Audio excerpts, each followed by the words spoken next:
ওয়াইটিতে এখন বাইক কাণ্ড প্রচণ্ড পরিমাণে বাইক কাণ্ড নিয়ে তোলপাড় চলছে।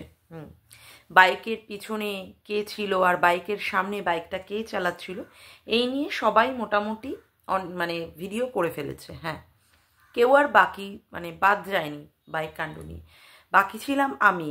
না, আমি ভেবেই ছিলাম যে আমি এই সম্পর্কে কোনো রকমের কোনো কিছু ভিডিও দেব না, কারণ সত্যি কথা বলতে ওই বাচ্চার বাবা আর বাচ্চার মাকে নিয়ে বলতে বলতে না পুরোপুরি মনোটোনাস হয়ে গেছিলাম। ভালো লাগছে না, আমার নিজেরও ভালো লাগছে না। আমার এখানে অনেক ভিউয়ার্সরা আছে, তারাও আমাকে বলেছে যে না, তুমি আর এই সম্পর্কিত প্লিজ আর বলো না, বাচ্চার বাবা এই করছে, বাচ্চার মা এই করছে, বাদ দিয়ে দাও। তো সত্যি কথা বলতে আমি বাদই দিয়েছিলাম, কিন্তু যেভাবে ব্যাপারটা নিয়ে হচ্ছে এখন তো দেখছি সেই ব্যাপারটা নিয়ে মুখ না খুললেই নয়, এবং আমারও দু কথা বলা উচিত বলে আমি মনে করছি। যাই হোক, সবার আগে ইন্ট্রো। হ্যালো বন্ধুরা, কেমন আছো তোমরা সবাই? আশা করি তোমরা সবাই ভালো আছো, আমিও খুব ভালো আছি। মামনের মনের কথাতে তোমাদের সকলকে সুস্বাগতম। আমার সারা বছরই ঠান্ডা লেগে থাকে, সেই জন্য গলার অবস্থা প্রচণ্ড পরিমাণে চোখ, একটু দয়া করে মানিয়ে গুছিয়ে নিও। বাইক কাণ্ড বলা হচ্ছে যে বাইক যিনি চালাচ্ছিল সে ল্যাটাদীপ্ত বা ফোকলাদীপ্ত নয়। সেখানে কে ছিল? সেখানে ছিল ভাঙা টিনের লিগাল অ্যাডভাইজার, অর্থাৎ ওই ফোকলাদীপ্তর নামে যিনি আছেন, ঠিক আছে, সে চালাচ্ছিলেন বাইকটা। এবং সেটা কি ছিল? বাইক ছিল না, সেটা ছিল হচ্ছে আরে এক সেকেন্ড, সেটা ছিল হচ্ছে বুলেট। আচ্ছা, এখনই আবার দেখলাম কিছুক্ষণ আগেই, ভিডিওটা করার আগেই দেখলাম ওয়াইটির দাদাভাই সেটা নিয়ে প্রচণ্ড পরিমাণে মুখ খুলেছে। মানে যিনি চালাচ্ছিলেন তার শরীরের কীরকম ওজন, সে স্থূলকায় কিনা, তার সঙ্গে যে পিছনে বসেছিল তার মধ্যেকার কতটা দূরত্ব রয়েছে। মানে যদি ভালোবাসার সম্পর্ক থাকতো তাহলে বাইক আরোহীকে মানে সে জাপটি করেই বসতো, তারপরে তার পিঠে হাত দিয়ে বসতো। এবং তেলের ট্যাঙ্কারের কালার থেকে শুরু করে বাইকের কালার থেকে শুরু করে সে যথেষ্টভাবে বোঝানোর চেষ্টা করছে যে হ্যাঁ, ওখানটায় ফোকলাদীপ্ত বা গুদীপ্ত ছিল না। এবার আমি কিছু কথা আমি এই ওয়াইটির দাদাভাইয়ের সম্পর্কে আজকে বলবো, মানে কিছু প্রশ্ন করব। আচ্ছা, যে বলছে যে এই বাইকে চালাচ্ছিল হচ্ছে লিগাল অ্যাডভাইজার দাদা, মানে আমাদের বক দাদা।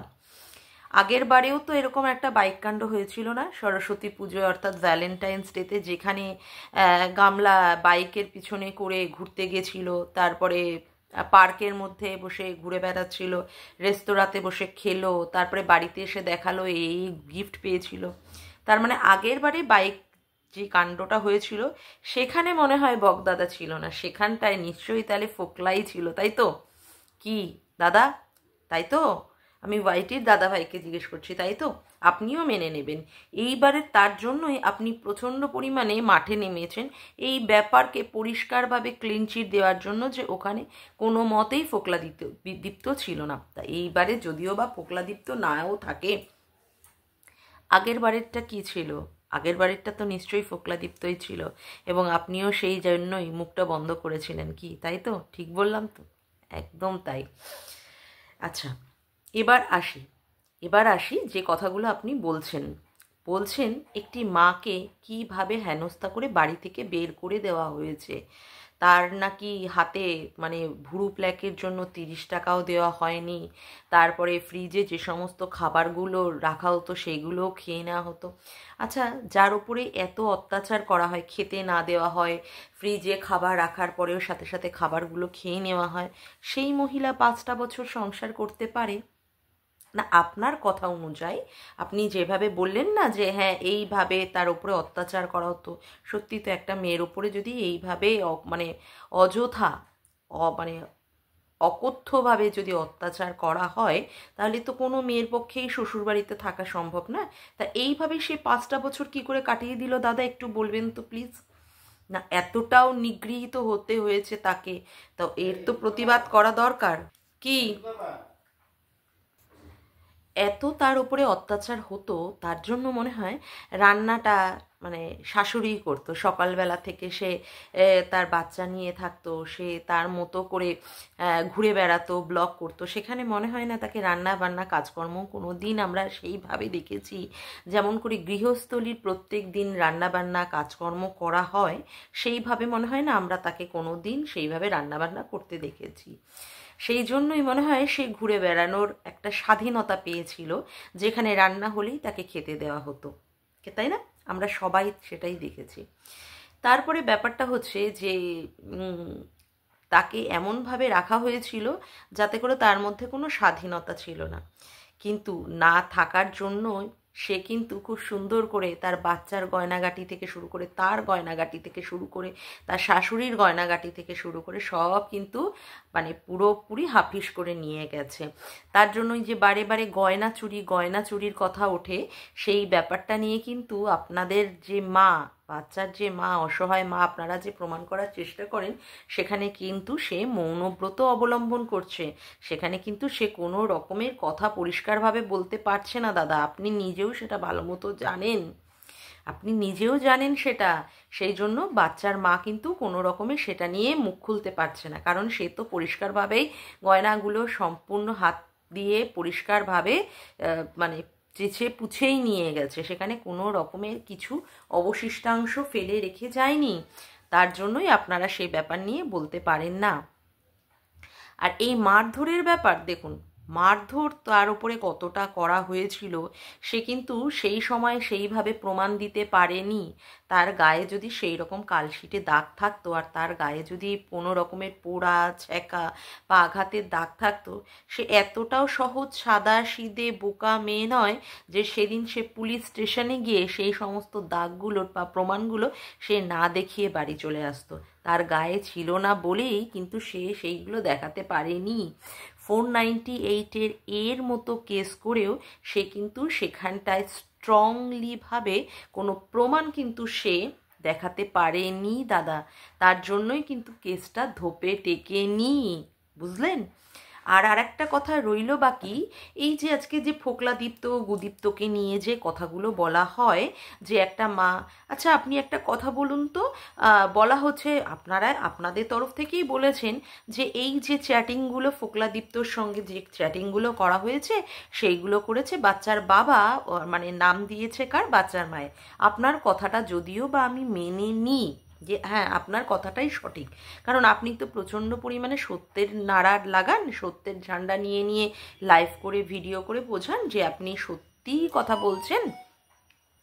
কথা হচ্ছে যে যদি বাচ্চার বাবাই এই ঘটনাটা ঘটাতো, যদি বাচ্চার বাবাই এই ঘটনাটা ঘটাতো দাদা, তাহলে ভাঙা টিনের যে চ্যানেলটা শুরু হলো, সেখানটায় কমিউনিটি পোস্টটা দিয়ে তাহলে কে বুঝিয়ে দিল যে তার সাথে ফোকলাদীপ্ত রণদীপ্ত বাবুর, মানে আমাদের মানে ওই লেলোবুড়ির রণদীপ্ত বাবুর সাথে একটা সম্পর্ক আছে, সে তার হাত ধরবে বলেই বেরিয়ে গেছে, সেখানটা সে তার সঙ্গে থাকবে বলেই গেছে, কেউ যেন তাকে কোনো রকমের অ্যাটাক না করে। এই ধরনের কমিউনিটি পোস্ট তাকে দিতে হয়েছিল কেন? তার মানেই ব্যাপারটা হচ্ছে সে মানে কোনো রকমের ডোমেস্টিক ভায়োলেন্সের শিকার। মানে আপনারা যেইগুলো প্রচণ্ড পরিমাণে মুখরিত করার চেষ্টা করেন, বাজারে প্রচণ্ড পরিমাণে বিক্রি করার চেষ্টা করেন যে তার উপরে মানে অকথ্য অত্যাচার হয়েছে, ডোমেস্টিক ভায়োলেন্স হয়েছে, শ্বশুরবাড়ি তাকে একদমই সেইভাবে গুরুত্ব দিয়ে মান্যতা দিয়ে রাখেনি, এইগুলো ঠিক কথা নয়। সে তার শরীরের জ্বালার জন্যই, হ্যাঁ, পুরুষের হাত সে ধরবে বলেই, স্বামীকে তার পছন্দ নয় ওরকম স্বামীকে, তার জন্যই সে অন্য একটি পুরুষের সঙ্গে সে চলে গেছিল। তার সেখানে থাকতে ইচ্ছা করেনি শ্বশুরবাড়িতে, তাকে জোর করে সেখানে রাখা হয়েছিল, মানে শ্বশুরবাড়ির লোকেরা তাকে জোর করে রেখেছিল, সে সেই জোরের বাঁধনের মধ্যে থাকবে না বলেই কিন্তু সে বেরিয়ে গেছিল। এবং তার প্রমাণ উদাহরণ, হ্যাঁ, তার শখ মানে মানে একদম কি বলবো, স্ট্রং উদাহরণ হচ্ছে তার কমিউনিটি পোস্ট। অবশ্যই এখন আর সেই কমিউনিটি পোস্ট পাওয়া যাবে না।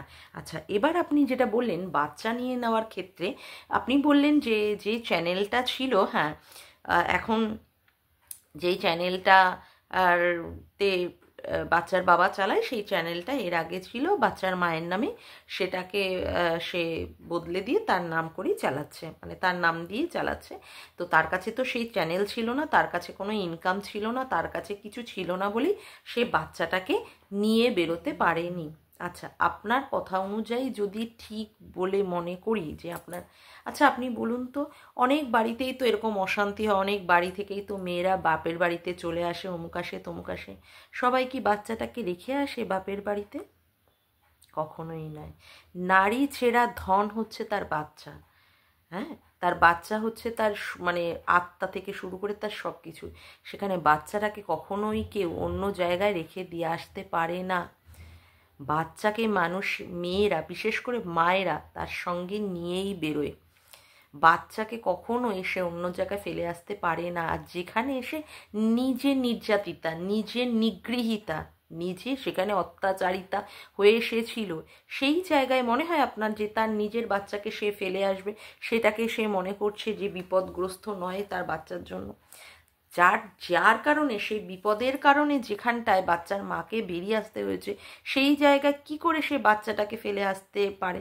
আসলে বাচ্চাটাকে তার কোনো দিনই নেওয়ার কোনো ইচ্ছা ছিল না। বাচ্চা নিলে তো সে অবাধে এইভাবে খুল্লা প্রেম করতে পারতো না, যেটা আপনিও ভালো বোঝেন। আচ্ছা, কেউ যদি ফ্রাইড রাইস আর চিলি চিকেন দিয়ে অতটা পরিমাণে দুপুরবেলায় ভাত খায়, তারপরে আপনার মনে হয় বিকালবেলা অতগুলো চিকেন পকোড়া একটা মানুষের পক্ষে খাওয়া সম্ভব? আরে বাবা, একটা পাচ্য তো হওয়ার একটা দরকার আছে, একটা পরিপাক হওয়ার তো দরকার আছে। দুপুরবেলা খেয়েই বিকালবেলা আবার অতগুলো পকোড়া একসাথে খাওয়া যায় না। আপনিও সেটা জানেন। আজকে যে পার্সোনাল অ্যাসিস্ট্যান্টের কথা বলা হচ্ছে, সেই পার্সোনাল অ্যাসিস্ট্যান্ট হচ্ছে ফোকলা। এবং ওই যে যখন সে লাইভ টাইভ করে, তখন এই রকম করে ক্যামেরার এই পাশে ওই পাশে এরকমভাবে চোখ দিয়ে দিয়ে ঘুরিয়ে একবার এইদিকে একবার ওইদিকে তাকিয়ে বোঝাতেই হয় যে সেখানে ফোকলা আছে।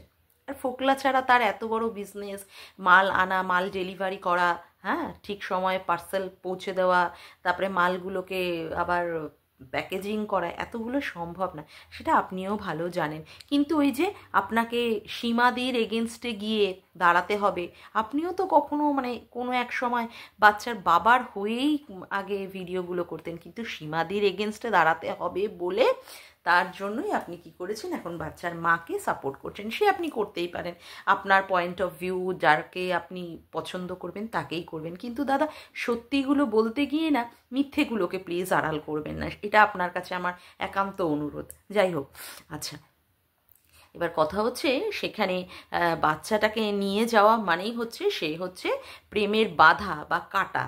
ঠিক আছে, আজকে দেখুন বাচ্চার ব্যাপারে যে মানে বাচ্চার কাস্টাডি নেওয়ার ক্ষেত্রে যে আইন বা যে মামলা করা উচিত বলে মানে সঠিক, সেই মামলা কিন্তু আজ অবধি করে উঠতে পারেনি ভাঙাটিন। তাহলে কি করে বাচ্চাটাকে তার কাছে নেবে? এখন তো তার একটা যথেষ্ট একটা মানে পয়সা কড়ি হয়েছে, তার চ্যানেলটা দাঁড়িয়েছে, সে একটা স্বনির্ভরযোগ্য মহিলা। হ্যাঁ, স্বনির্ভরযোগ্য, সেখানে সে ব্যবসাও করছে, অনলাইনে বিজনেসও করছে।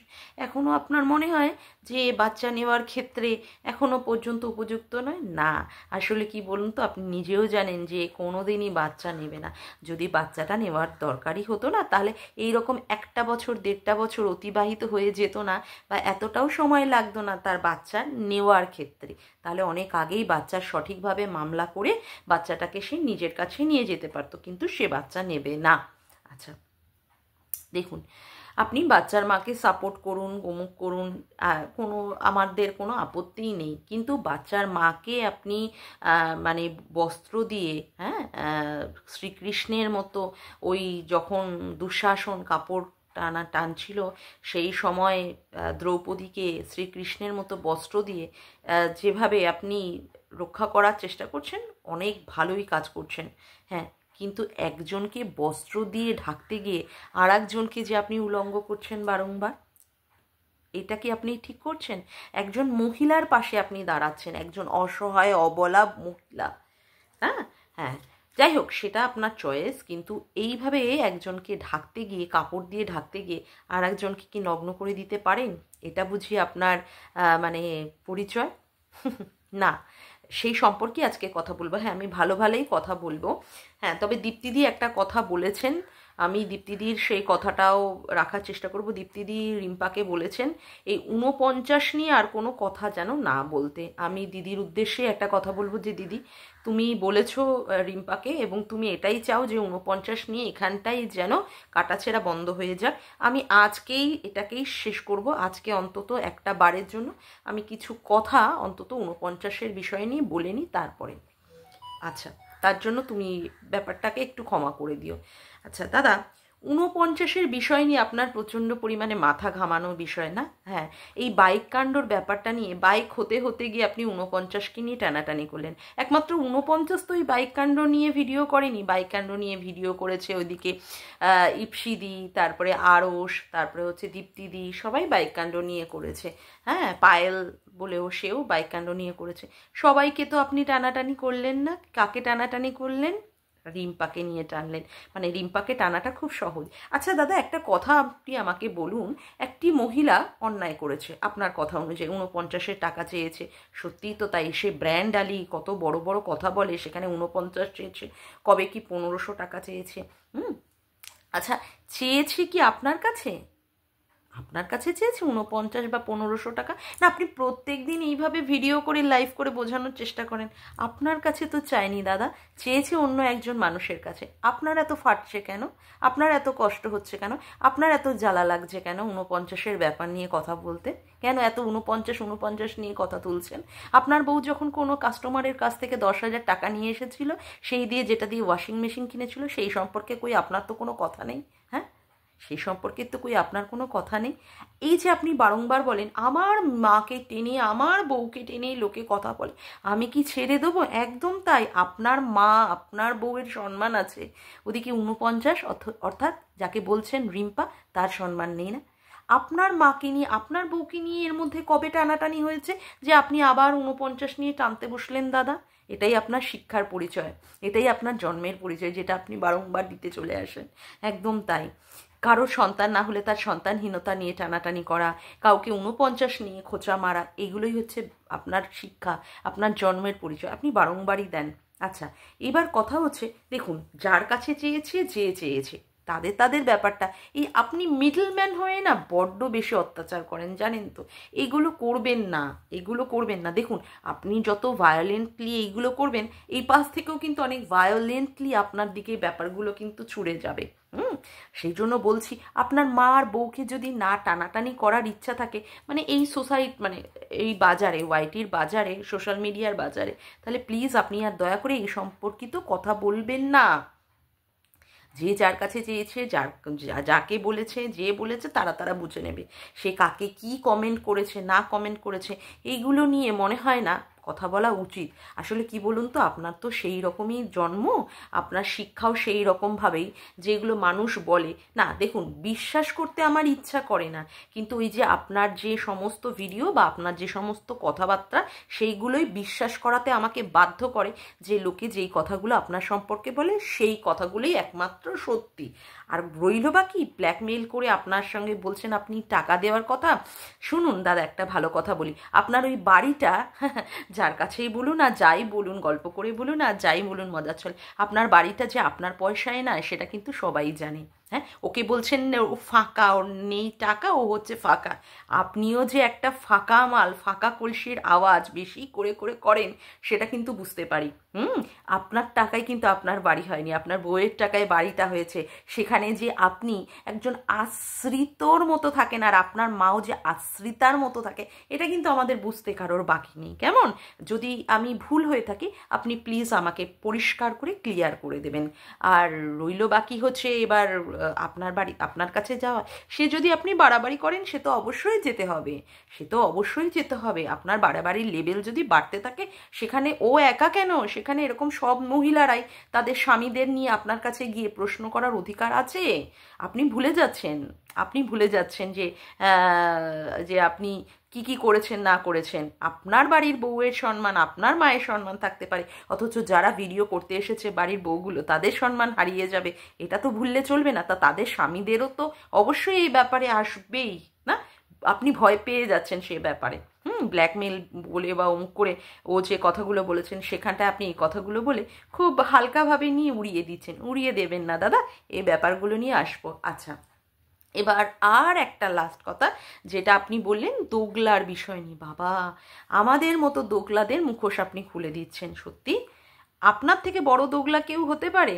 যেইভাবে আপনি ওই শুয়ের এগেনস্টে মিট আপ করবেন বলে এদিকে দীপ্তিদি রিম্পার সঙ্গে কিভাবে হাত লাগিয়েছিলেন, হাত মিলিয়েছিলেন, সেখানে দোগলা আপনি অন্য কাউকে বলবেন আর সেটা মেনে নেবে লোকে? ছি! তার জন্যই না আপনার ওইদিকে ওই ইসের সঙ্গে মানে ফোমার সঙ্গে আর ধরার সঙ্গে আপনার লেগেছিল। তার জন্য না আপনাকে বাদ দিয়ে দিয়েছিল। তারা তো নিজেরাই বলেছিল, দীপ্তিদিকে ডাকলেন, রিম্পাকে ডাকলেন, তাহলে আপনার সাথে কি করে তারা সম্পর্ক রাখবে? কত বড় দোগলা আপনি! তারপরেও কথা হচ্ছে, এই যে আপনি যার মিট আপে মানে মিট আপ ভণ্ডুল করবেন বলে গিয়েছিলেন, সে এগলেস কেক কেটেছিল না এগযুক্ত কেক কেটেছিল, একটা স্যাম্পেল নিয়ে এসে আপনি ভিডিও করে বুঝিয়ে দিলেন যে হ্যাঁ ও এগ দেওয়া কেকই কেটেছিল। তারপরে যেভাবে মামি মোয়ে মোয়ে করেছিলেন, আমাকে যেভাবে পাঠিয়েছিলেন, যান আপনারা গিয়ে প্রশ্ন করুন। তারপরে তো ওই ঘষাঘষির মাধ্যমে গিফট টিফটও পাঠিয়ে দিলেন, পুরো প্যাচ আপ করিয়ে নিলেন, লোককে আমাদের সামনে দেখালেন আপনি কত বড় প্রতিবাদ করছেন ওর এগেনস্টে, মানে শুয়ের এগেনস্টে। অথচ এইভাবে ঘষাঘষির মাধ্যমে মানে কাদা ছোড়াছড়ির মাধ্যমে আপনি যে সম্পর্কটাকে একটা সেটেলমেন্টে আনতে চেয়েছিলেন, সেটা তো আমরা আবার বুঝতে পারিনি। যাই হোক, তারপরেও আবার দেখলাম আপনার লাইভে এসে আলোকিত করে বসে আছে, যেটা দেখে আবার আমরা শকড হয়ে গেলাম। এর থেকেও কি দোগলার উদাহরণ আপনার থেকেও কি অন্য কেউ বেশি হয়ে গেল? দোগলা তো মনে হয় আপনি প্রচণ্ড পরিমাণে বেশি, তার উদাহরণ আপনি নিজে দিয়ে দিচ্ছেন। এই যে বং জয়শ্রীকে কীভাবে কাদা ছোড়াছড়ি ওর বাচ্চাদের নিয়ে, ওর তারপরে কি ও কোথায় কোথায় কার সাথে মাল খেয়েছে, কার সাথে সিগারেট খেয়েছে, 1 জানুয়ারিতে গিয়ে কোথায় গিয়ে কোন হোটেলে পড়েছিল, কিভাবে না নোংরাভাবে কাদা ছোড়াছড়ি করেছেন। সেই বং জয়শ্রীর সাথে আবার আপনার সঙ্গে কি ভালো সম্পর্ক হয়ে গেছে। সেও আসে আপনাকে দাদা বলে ডাকে, আপনিও আবার তাকে বনু বলে ডাকেন। সত্যি আপনারাই মনে হয় এই দোগলামি পানার পাঠশালাতে প্রচুর উপরের দিকে উঠে গেছেন বলেই মনে হয় দোগলাকে চেনেন। ওই যে রতনে রতন চেনে, আর বাকিটা বললাম না, কেমন? এটাতে আপনি ভালোই বুঝতে পারছেন। তা দাদা, আশা করব আপনি যদি ভদ্র ঘরের সন্তান হয়ে থাকেন, আর আপনার মা আর বউয়ের যদি সম্মান রক্ষা করার চেষ্টা করেন, সম্মানটার কথা যদি ভাবেন, আর কোনোদিন আপনি 49 নিয়ে বা কারোর সন্তানহীনতা নিয়ে আর কথা বলবেন না। এটুকু আপনার কাছে আমার অনুরোধ রইল। আশা করি আপনি রাখবেন, যদি আপনি ভদ্র ঘরের সন্তান হয়ে থাকেন। আজকের মতো ভিডিওটা আমি এখানেই শেষ করলাম। আমার ভিডিওটা যদি তোমাদের ভালো লেগে থাকে তবে অবশ্যই একটি লাইক করো, কমেন্ট করো, শেয়ার করো, আর চ্যানেলটিকে বেশি বেশি করে সাবস্ক্রাইব করে রেখো, আর অল নোটিফিকেশান বেলটিকেও অন করে রেখো এরকম নতুন নতুন ভিডিও পাওয়ার জন্য। আজকের মতো আসি বন্ধুরা, আবার দেখা হচ্ছে একটি নতুন ভিডিওতে। Bye, tata.